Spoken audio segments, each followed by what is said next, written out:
So let's get going. I know we can still see that there are people still coming on, but we've got quite a packed agenda for this meeting in comparison to some of the ones that we've done before. So thank you everyone for joining us today on our fourth webinar, I believe we are on now, for the Digital Assessment SIG.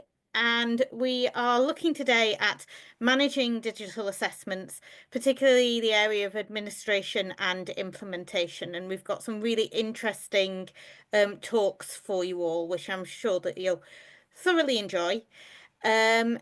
Just so that I can make sure that everybody's aware of the move over to Zoom. So previously we were using Class Collaborate, Alt have now moved to Zoom. So for those of you that are unfamiliar with Zoom, you can access the chat by clicking on the chat thread bar at the bottom of the screen. If you have any questions when it comes to the question point, please use the React button to allow you to raise your hand. Please as well make sure that you mute yourselves. Alt have hosting rights for this meeting rather than us as individual hosts, so I can't actually physically go in and mute you all in one go. So please make sure that when you're not speaking, if you're a presenter or if you're here to view the webinar, that you keep yourself muted unless you are actually speaking at that particular point in time. Just to note, the meeting is being recorded. The whole of the meeting is being recorded. I do know that normally we don't record the last end of the meeting when we start having the open discussion. I am going to ask Alt to cut the recording before they put it up onto YouTube, but just in case you have any concerns about that when we get to that stage, do be aware that Alt will have access to the recording and whatever is covered. Okay, so without further ado, I'm going to start with our first speakers, and we have Denny Roberts and Lisa Scott from Heriot-Watt University talking about transforming digital examinations. So when you're ready. Thanks, Gemma. Hopefully my Zoom doesn't crash again. So hi, everyone. Thanks for joining us and for having us. My name's Denny Roberts. I'm the LTES manager within Global Information Services at Heriot-Watt University. I'm joined with by my colleague today, Lisa Scott, who's a TEL specialist that works, we work very closely together in the School of Mathematical and Computer Science. And just before we dive in, it's maybe just important to give a little bit of context to Heriot-Watt and what we're trying to achieve. Heriot-Watt has 5 global campuses. Each campus is a campus of ours. So we have Orkney, Edinburgh, the Scottish Borders, Dubai and Malaysia. And we also operate with our transnational education partnerships in Kazakhstan and China in particular for this piece. We have around 20,000 students by headcount. And when we're delivering digital exams, obviously trying to synchronize those activities can be very challenging. And that's what we're here to talk about, how we address those and mitigate them. So I'm going to hand over to Lisa, who's going to talk you through kind of some of the past experiences that we had. So I'm going to talk about some of the challenges that we've had kind of in that period, just sort of following the COVID pandemic. So we had a lot of change between 2020 and 22, not just in terms of the COVID pandemic itself, but we switched from a school-based IT and admin support model to a central professional services model. And that meant that in that first exam diet post-COVID, the exams team were running in-person exams for the very first time. We also, in that period of time, changed our VLE from Blackboard Learn to Canvas. And the platform that we'd used previously for digital exams, BTL Surpassed, we had changed to a variety of new assessment tools at various stages of implementation and operational maturity. And I'll talk more about them later. And all these changes meant that processes, responsibilities, and communication channels were not always clear when issues arose. So in that first exam diet, for a number of reasons, there was a shortage of invigilators. And when that happens for a pen and paper exam, there's not too many consequences. You know, it may start half an hour late. Okay, the exam will still run. But for digital exams where these are timed, that has knock-on consequences, especially if there's delays in communication between the teams, that an exam has actually started late. So that's quite a lot of the challenges. And I'm going to hand back over to Denny now. Thanks, Lisa. So yeah, when I started here, September 2022, word of advice: never start in a role as a learning tech in September. It's chaos. We quickly identified after the first semester that there was a number of issues that we needed to resolve. So as part of that, I founded the Virtual Exam Centre. In effect, it's just a virtual team. It pulls together stakeholders from across the university, all of our global campuses. So it's approximately 45 membership. That sounds quite large for managing a team, and we'll talk a little bit about that in a minute. And it includes people from the examinations office, the complexity that is timetabling, desktop services within IS, the learning technologists, both central and in the schools, such as Lisa, and networking, which is really key part of delivering digital examinations. Our ACOPS when it comes to releasing grades and pulling that into the student record system, IS Help, and the virtual learning system administrators. And the way that we coordinated this was, first of all, we created a Microsoft team. You know, what would be a team if it didn't have another Microsoft team to add to our already cluttered teams?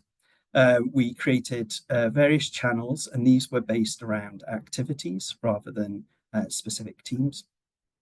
And then we established stand-up meetings. These were spooled up approximately 7 to 8 weeks before the exam diet would be due to start. And we would then have the conversations around what actions were needed to be taken in the preparation and planning.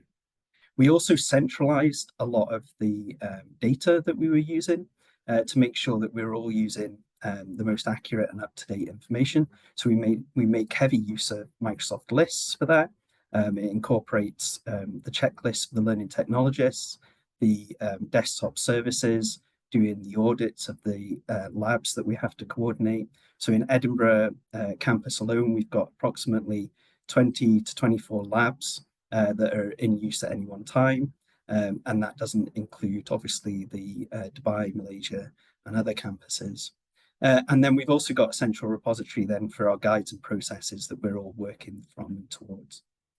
We make use of Microsoft Planner heavily, and this is to keep those stand-up meetings very focused. So we focus on the actions and risk escalations.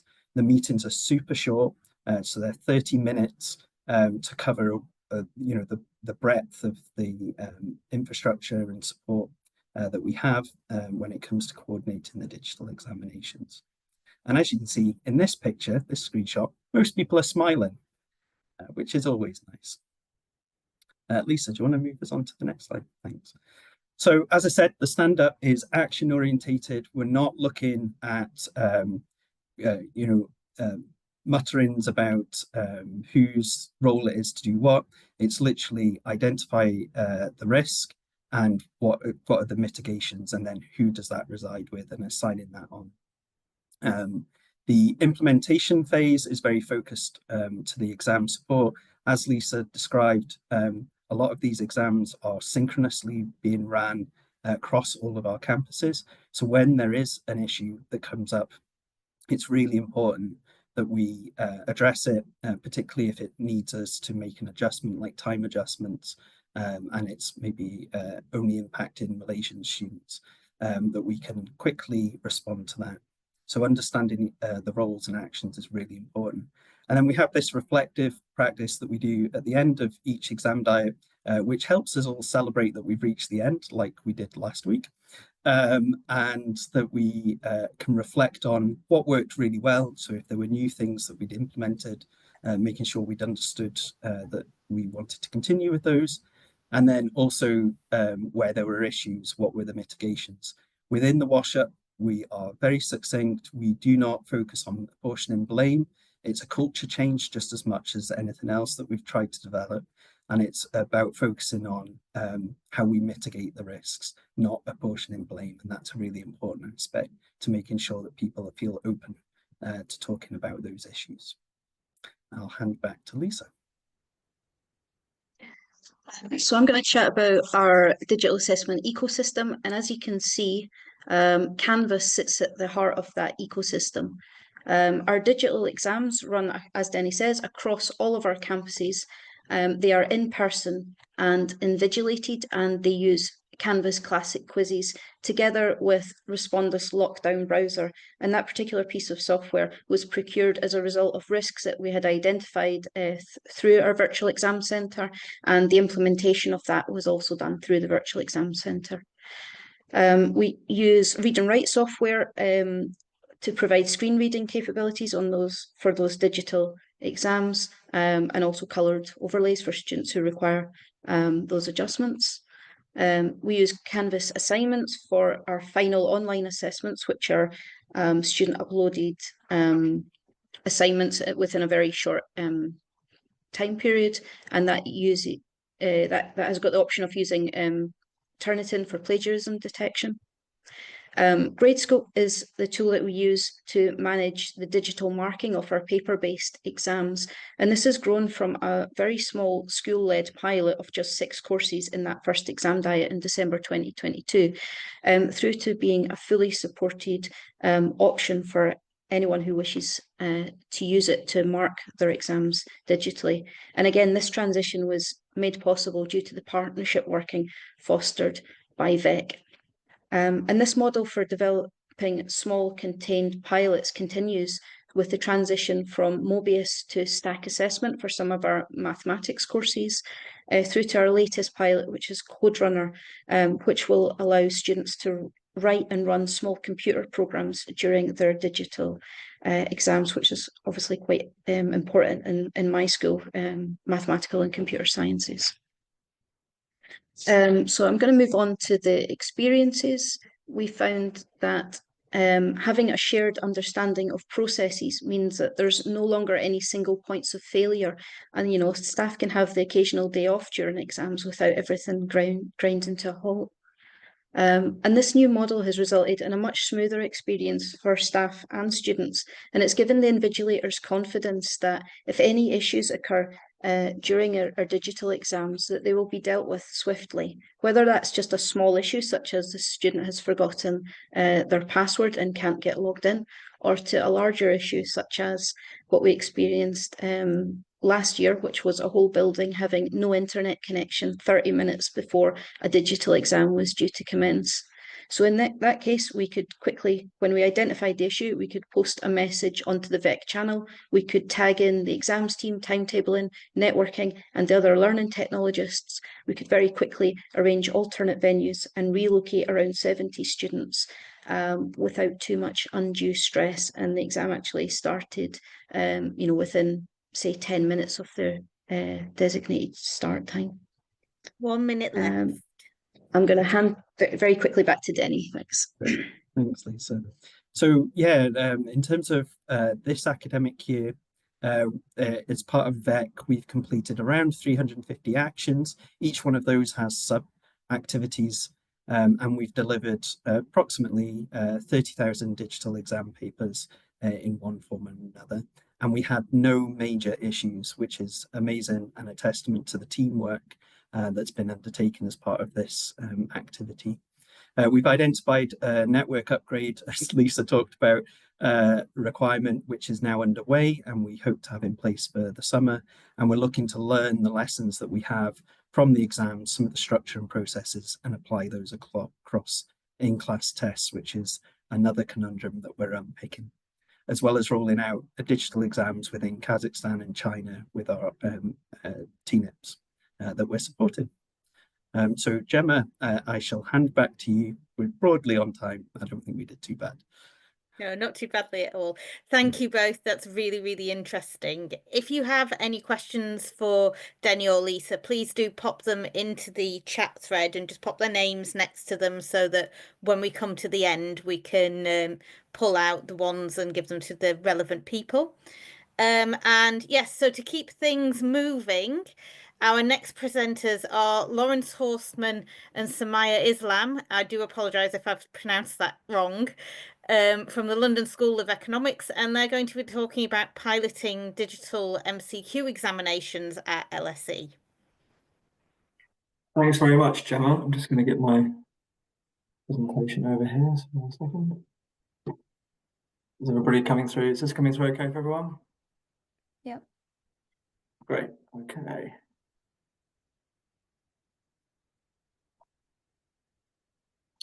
So, 1 second. Apologies.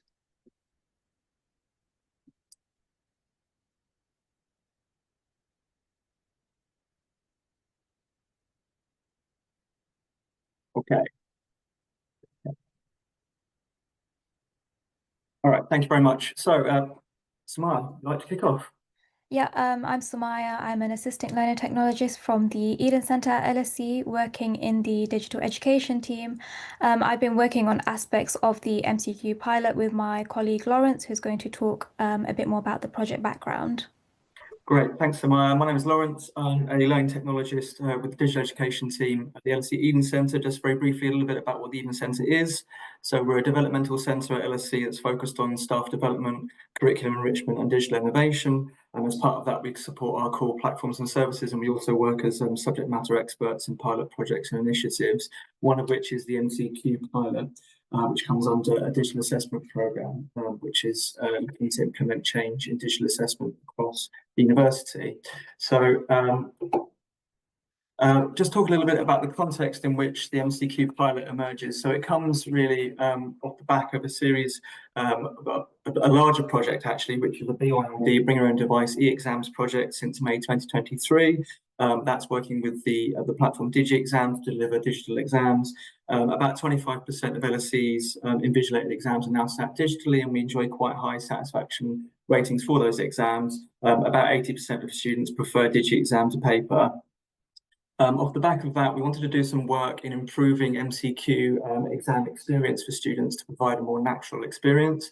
That would be hosting MCQs directly within the platform, being able to take advantage of some of the automatic marking functions that are present, to improve things for professional services colleagues that are administering assessment, and also provide some more timely student feedback.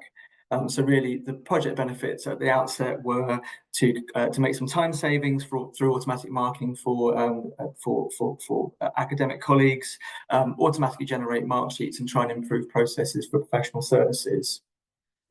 We had participation of 2 courses from the Department of International Relations. These were the IR203 International Organisations course, which had a January exam of this year, and then followed by a second pilot with IR206 International Political Economy, which was a summative exam plus a week 10 winter term formative. So as you'll see, the numbers of students that we're working with across the 2 pilots kind of roughly doubled. So that's the kind of the participation of the courses. The key requirements from those departments were that the MCQs need to be entered onto DigiExam, that they need to be marked according to the course convener's rubric, and that the grades should be accessible through the system, but also an offline copy needs to be available for interfacing with other systems. A little bit about the project timeline. I'm not going to go into loads of detail on this, but if you want to look through the slides, then potentially have a look then. From summer of last year to sort of autumn, we went through a period of platform investigation and testing. We then built and tested our MCQs in the system with updating guidance that was produced for students. We then fed that into a familiarization process and designed a new marking workflow. And that was the kind of groundwork for the first pilot exam, which was in January of this year.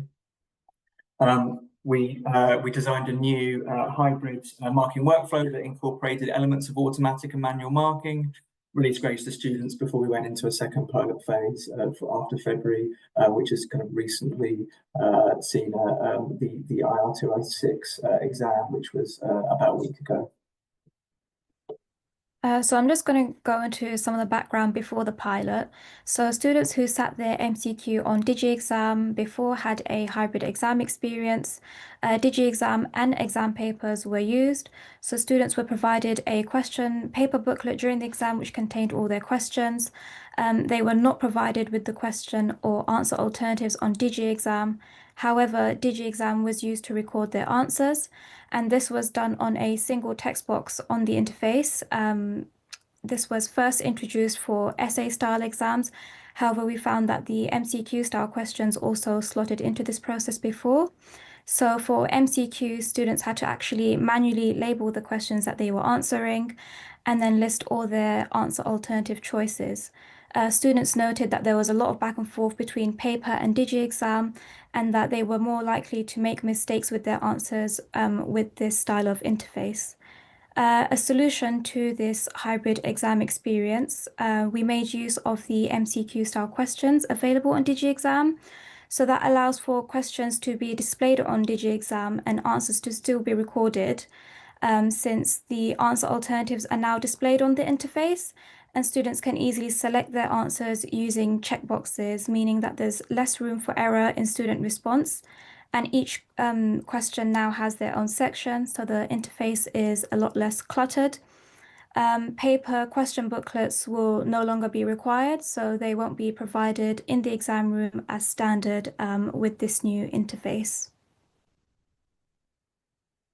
But it's worth noting here, though, that not all MCQs are the same, despite what the appearance might be in the student interface. So we did some analysis of the two papers that we're going to be piloting, and we found that they diverged in two sort of significant ways. First, the number of correct answer alternatives per question. In the first pilot exam, IR203, there were between 1 and 4 correct answer alternatives per question, whereas in the second pilot exam, only 1 correct answer alternative per question. And the second way in which the two papers were different was the grading system that automatic marking needed to support. Pilot exam 1 incorporated elements of complex grading rules and negative marking to discourage guessing, where the second pilot exam had a much simpler, straightforward grading interface, so grading rules that allowed for fully automatic grading. Just want to go into a little bit more detail here, looking at a particular type of question from the first pilot. So this is, so as I mentioned, there are between 1 and 4 correct answers per question. In the example here that I provided, there's 1 correct answer option. So it's a 4-mark question with 1 correct answer alternatives that students that select their answers from. A student that selects 1 correct answer receives 100% of the marks, or 4. However, if they select 1 correct answer alternative and 1 incorrect answer alternative, they receive 50% of the marks for that question, in this case 2. It's worth noting that the constraints of the digital marking system in DigiExam was not able to accommodate this immediately, and that's something that really highlighted the requirement for for a flexible grading arrangement. The response of this from the project team was to design a hybrid marking system, which used a combination of automatic and manual grading. So in this case, the vast majority of the paper was graded automatically. However, for questions with 1 correct answer alternative, for students that selected 1 correct and 1 incorrect answer alternative, those questions were reviewed manually by the assessor, and in some cases were updated to 2 out of 4 points rather than the 0 that the system would have automatically marked out. Despite this, sorry? 1 minute left. Okay, despite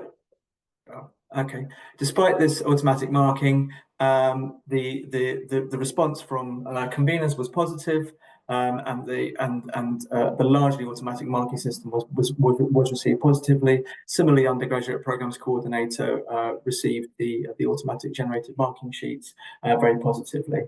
Let's just move through now to the benefits of the pilot. If you want to take this on, Samara. Yeah, so just going to quickly go through the benefits. So although hybrid marking was required for complex exam rubrics, there was still a reduction of time spent marking by the academic. There was also an 88 to 94% reduction in time spent by professional staff generating mark sheets. And there was notable improvement in feedback turnaround time for students. Should we just move on to the lessons learned? So overall, student experience is improved through the use of DigiExam MCQ style questions. It allowed for easier navigation and students benefited from faster feedback delivery. However, we do note that whenever permitted materials are required for MCQ style exams, it requires for a hybrid exam experience to be reintroduced.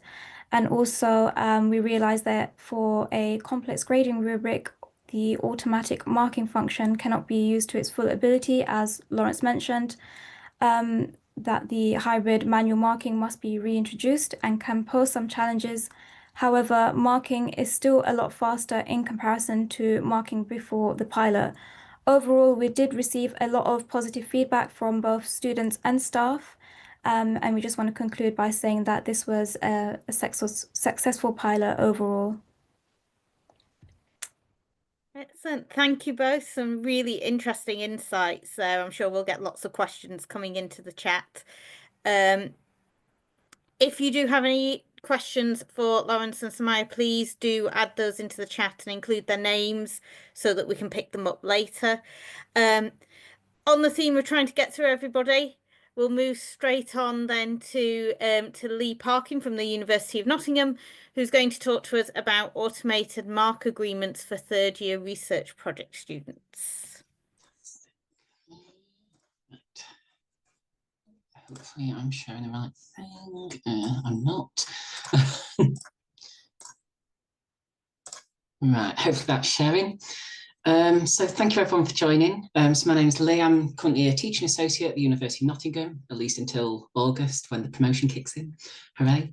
And so today I'm going to be talking largely about how to automate some of the the background properties around assessments. So this is third year research project, or you may be familiar with the term dissertations. Happy to use those interchangeably. Now in the School of Psychology, we typically have between 250 and 400 students a year completing their research projects in their final year. And we've kind of slightly changed this assessment over the last couple of years. So most universities will be aware they complete a single dissertation or a single piece of written work where they complete some form of research and then write that up as some form of lab report. We've slightly tweaked this where we've spread the marks a little bit, so actually and spread some of the weightings. So in the December period, they submit an interim research proposal. In March time, they complete an oral presentation, which again contributes to some of the marks for this module. And also, as you can see, the actual portfolio itself is broken down into 3 elements. So there's the project report, which is the typical lab report. Then there's also a reflective account, and also some conduct, how they've conducted the project. So this is what training sessions they've attended, where they've engaged with a supervisor. Now, obviously, all of this needs to be factored into the mark scheme somehow. And this is where the complications kick in. So at Nottingham, we actually have a slightly different marking rubric. So when we're marking, we only have finite grades we can give. So we can give like 100 or an 85 or a 78. It is graded. We can't give, say, an 81, for example. We can only give these specific marks. So we use this 18-point mark scale to mark the actual report. And then if they've not completed section B or C of the portfolio, there's a 5% deduction to this mark. And what happens is we have 2 markers who mark these reports independently, so they do it completely blind.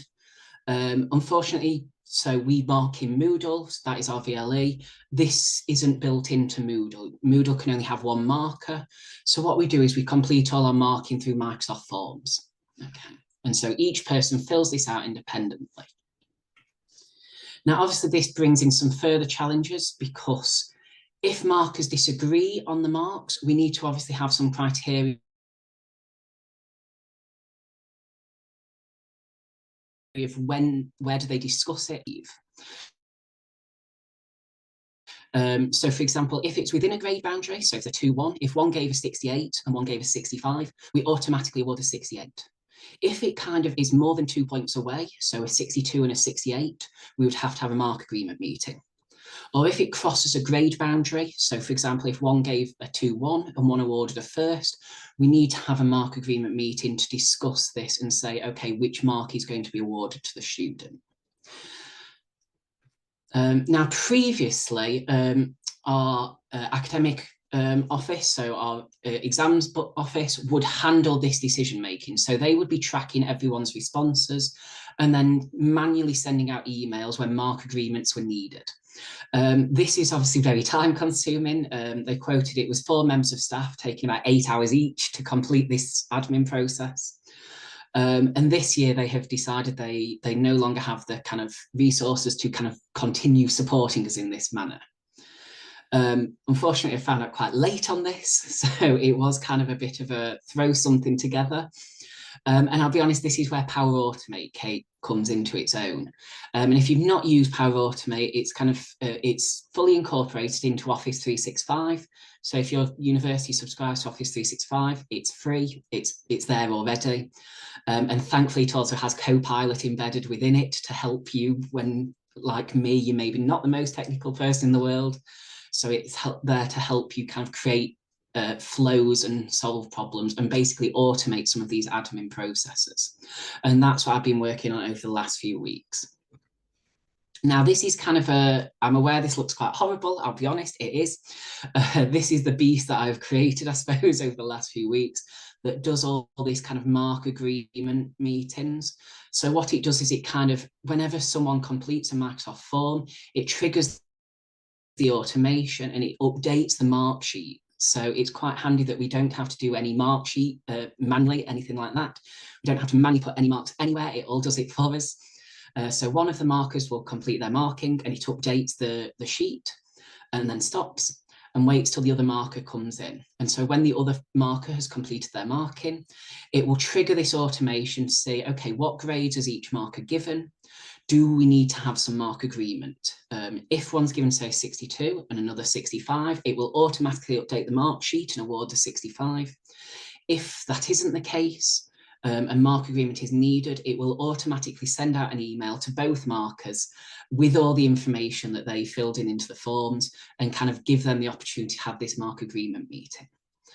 So it does all the admin for us, triggers everything automatically, and to see it work has been an absolute pleasure, I must say, because I was genuinely petrified it wouldn't be ready in time.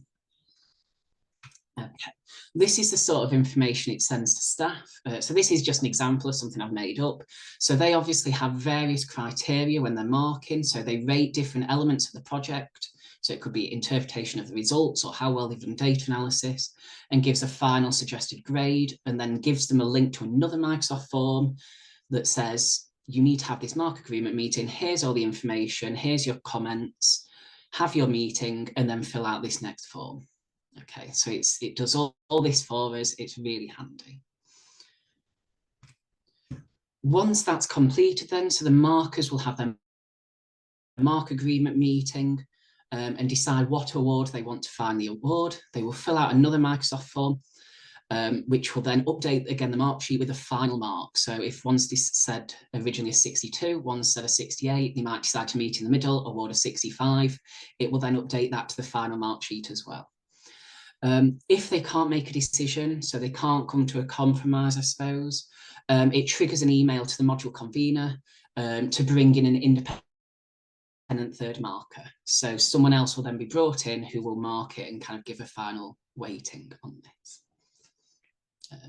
And I'll be honest, I wish I could show you the Excel document that it all inputs. However, because exam period is now, it is kind of updating as we go.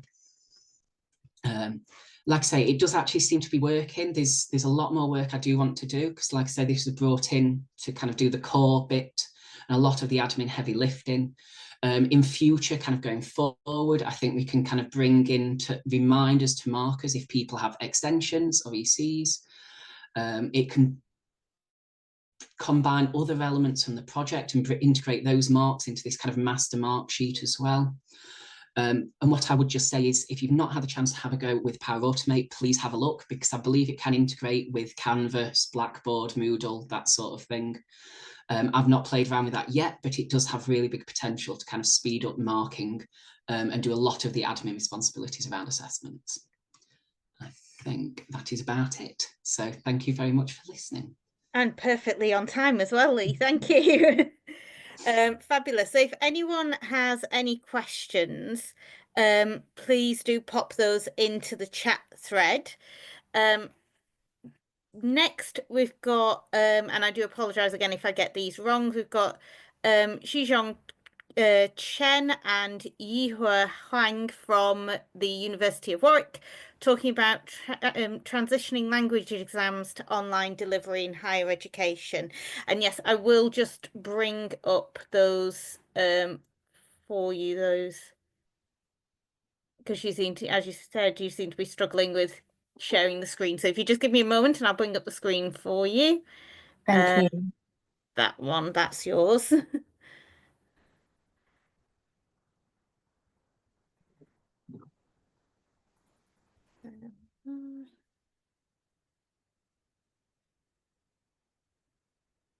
Okay, and hopefully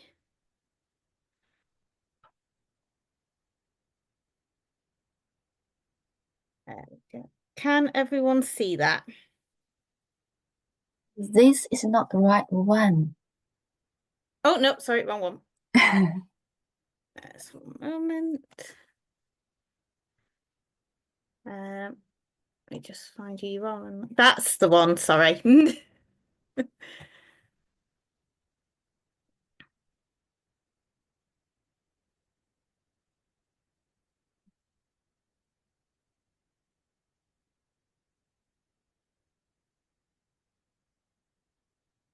Is that the right one? Yes, that's it. Yes, thank you very much. Thank you, Gemma. Yeah, hello everyone. Thanks for having us. My name is Zhiqiong Chen. I'm from Warwick University. I'm a assistant professor teaching Mandarin at the Language Center. Today I'm going to share experience, with my lovely colleague, Yihua. Yihua, would you like to introduce yourself? Yes, I'm Yihua Huang. I'm Digital Learning Advisor from Education Group. Well, due to time limits, yes, thank you. Our presentation will be very brief, so please feel free to ask questions at the end. You can see that our presentation has 5 parts: key drives and considerations, collaboration and integration, phased implementation, challenges and solutions, and finally, key takeaways and the next steps. Next slide, please. Okay, before the COVID pandemic, all language assessment at our language center were in person. The paper-based test covered core language skills, listening, reading, and writing. Unlike many other disciplines, our students are usually required to take a diagnostic test during registration before enrolling in a language module. This test helps us understand the language proficiency, then we can place them in the proper course. In the past, it was conducted in person.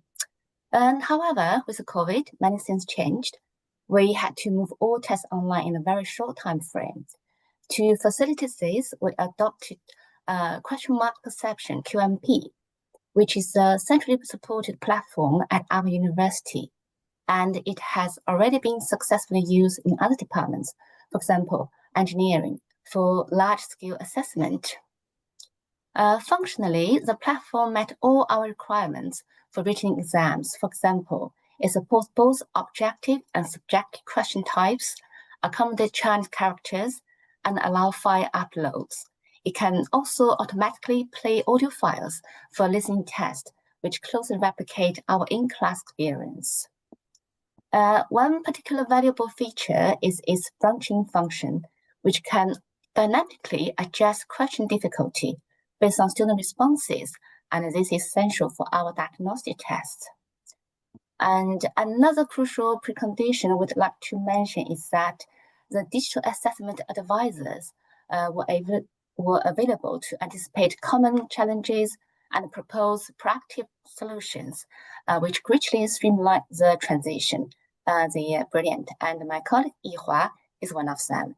Okay, next slide, please. Okay, Yihua, over to you. Thank you, Zhiqiong. When it came to collaboration and integration, this process involved multiple teams working together. It started with the initiative and support from our digital assessment team.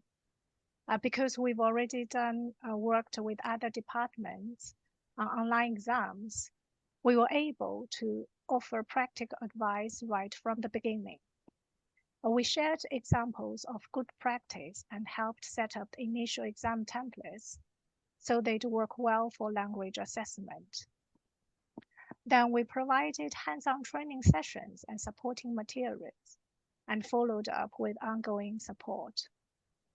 Because tutors understood the curriculum and the learning goals so well, they were in the best position to design the actual content and make sure everything aligned with assessment objectives. Over time, our brilliant tutors grew more confident and developed strong digital assessment skills. At the same time, IT staff were involved in the technical setup, including software deployment, while departmental admin staff supported academic requirements. Next slide, please. We approached the transition in planned phases. The first phase was tutor-led mock assessment, which tested functionality and checked the content alignment. We carefully reviewed every part, from individual question design to final reports and the overall structure of the test. Tutors were also able not just see what the exam looked like, but also experience it from the student's perspective. This helped tutors to become more familiar with the system and build trust in the process. When we are happy with the internal trials, sorry, it's not Sorry. Thank you. Sorry. Yeah, when we were happy with the internal trials, we moved to the small-scale student pilot.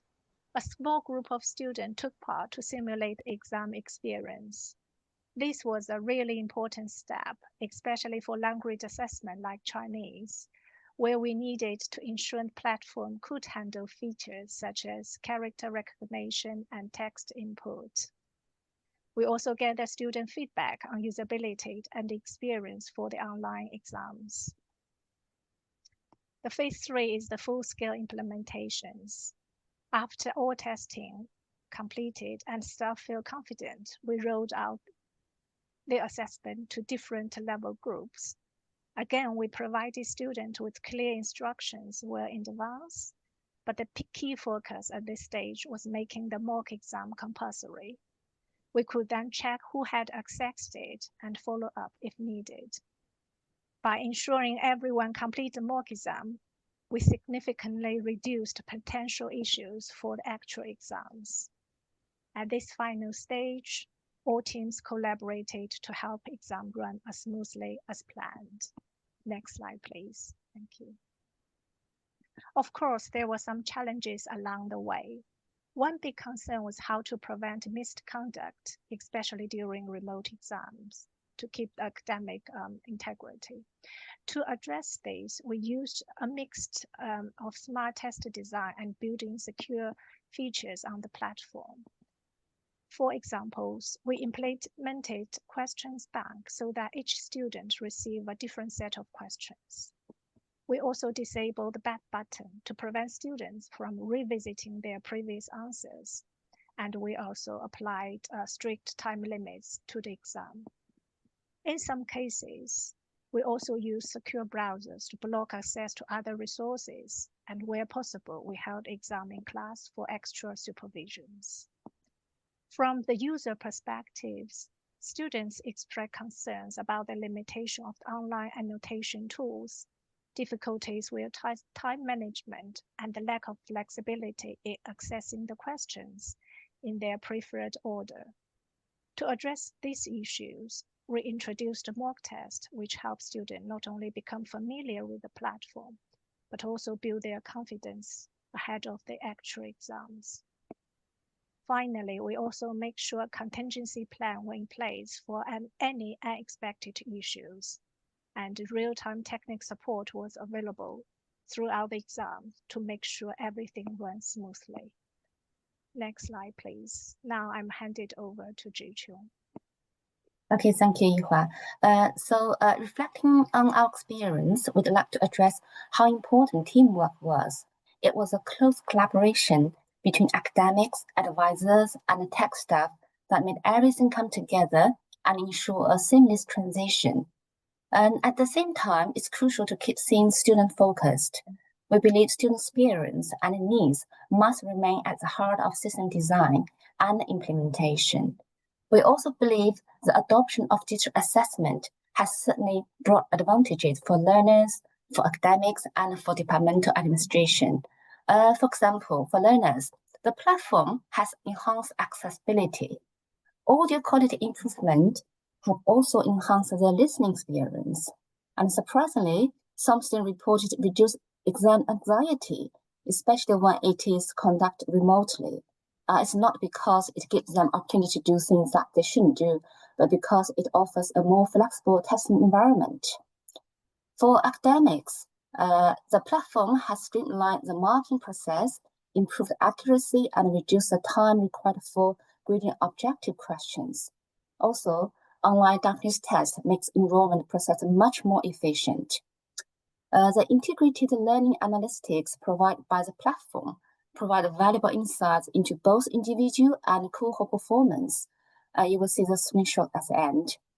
These insights help our tutors reflect on our teaching practice and inform future assessment design.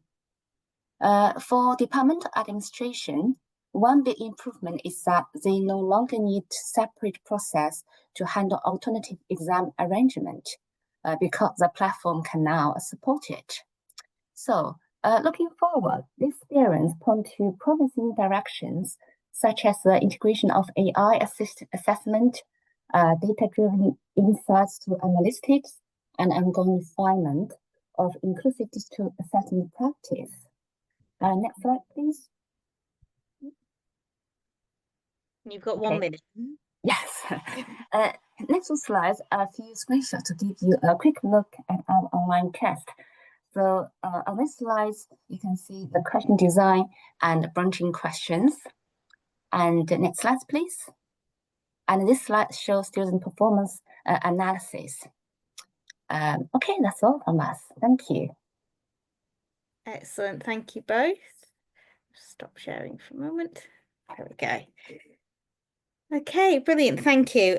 We've had lots and lots of questions coming in from lots of people across all of the different exams, actually. But I'm just going to start with both of you, Ziho and is it Ihua? Yihua, yeah, great. Ihua, Yeah. thank you. We've got one from Sally at Nottingham asking, do you use QMP for listening exams? Yeah, we do. Yeah, we have been using it for quite a long time with all the listening with question marks, secure browsers, computer rooms as well. Sorry, can you say that again? Someone popped on and their iPhone kind of covered over what you were saying. Let me just see if I can turn that one off.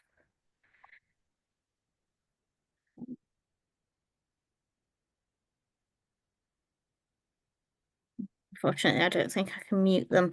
If you have just joined, can you please just make sure that you do mute yourself so that we can hear? Sorry, could you repeat what you said? Yes, sorry. Sorry, yes, we do. We use question mark perception to actually do the grammar test, especially a lot with in-class with secure browsers for the listening, audio and video as well. Yeah. Excellent, thank you. And I'm just going to ask Helen, who's one of the other officers from the SIG and who's been kind of monitoring the chat as we've all been going.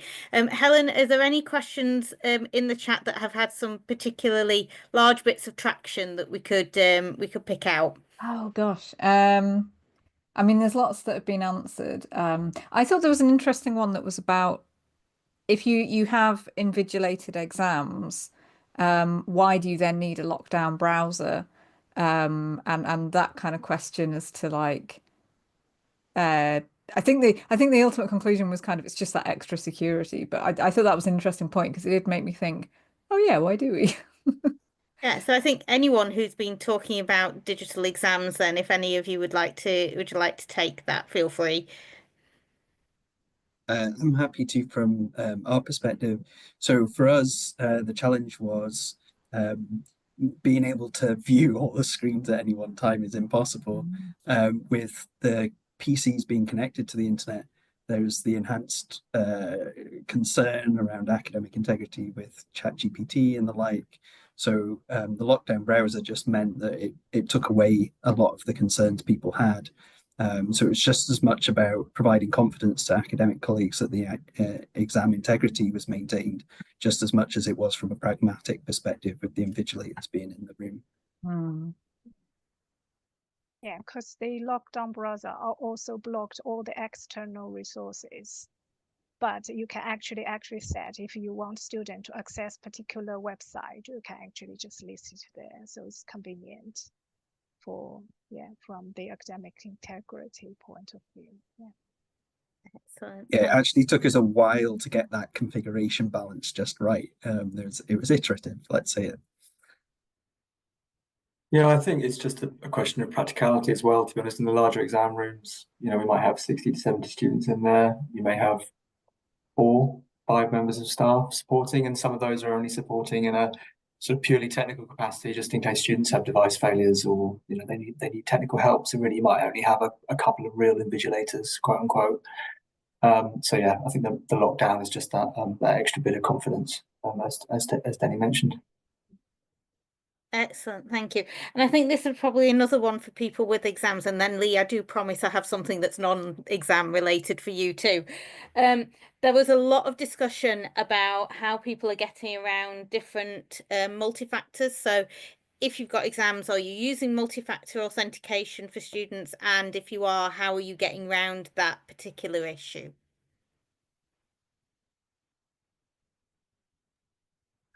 I can go first if you want. So from our perspective, this is quite challenging.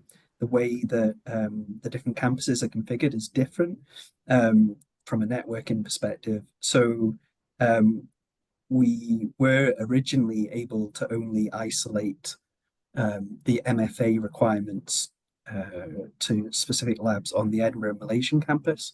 We've since been able to make some adjustments so that we can roll that out in Dubai. But what that means is that students, when they go into the labs on those machines, can access Canvas and Canvas only without the MFA requirements during the scheduled exam diet. But outside of that, we then switch back to the MFA requirement. It's not ideal. In an ideal world, Brunel sounds like they've got a really nifty solution that maybe is more specific around students. But we also need that bit of flexibility for when there's a change of room, like Lisa talked about earlier, and being able to make sure that we're not then having to delay things because we're having to reconfigure the MFA. So it's striking that balance. Hi, I want to add to that. So I commented on Dan's post. So at Brunel, what we do is for each exam and date and time, we generate a script of all the students doing the exam, and IT support disables MFA for those students around that time of the exam. So because we can't allow students to bring the phone into the desk, and we have about 400 students in a hall doing digital exams, so we can't manage it. So we disable it, and it works fine for us. Yep, thank you. And then one last question for Lee. So Lee, I'm just kind of interested in how far your Power Automate script has kind of proliferated across the rest of the campus, and whether that is something that you've just been trialing, or whether it's something that has kind of gone out amongst other areas of the faculty and how they've found it as well. So at the moment, it really has been just me, because I will be honest, I only got told about 3 or 4 weeks ago that we would have this responsibility. So it was very much a kind of a, oh my, what solution can I throw together that will actually work? Even if it's just the kind of the bare minimum. I think the plan is to obviously get something that is working for all elements and then share that kind of wider across the faculty. Because it does have, I think, a lot of wider uses as well. And it's it kind of works automatically. So it does just kind of chug away in the background. So it's, even if people don't have necessarily the technical skills themselves, obviously if you've got that as kind of a template, you can then tweak it to your needs for your assessment. So the plan is actually to continue this on in psychology with our other master's courses that run over summer. So it will spread at least a little bit this year. But if anyone else is interested, I'm more than happy to have conversations about it. Yeah, I think we can probably say for the rest of the from the group, they'd be really interested to when you've shared it amongst other faculties as well, just to see how that progresses and what changes come across. So please do come back to us with how this moves forward. That would be great. Let me just see, what else have we got?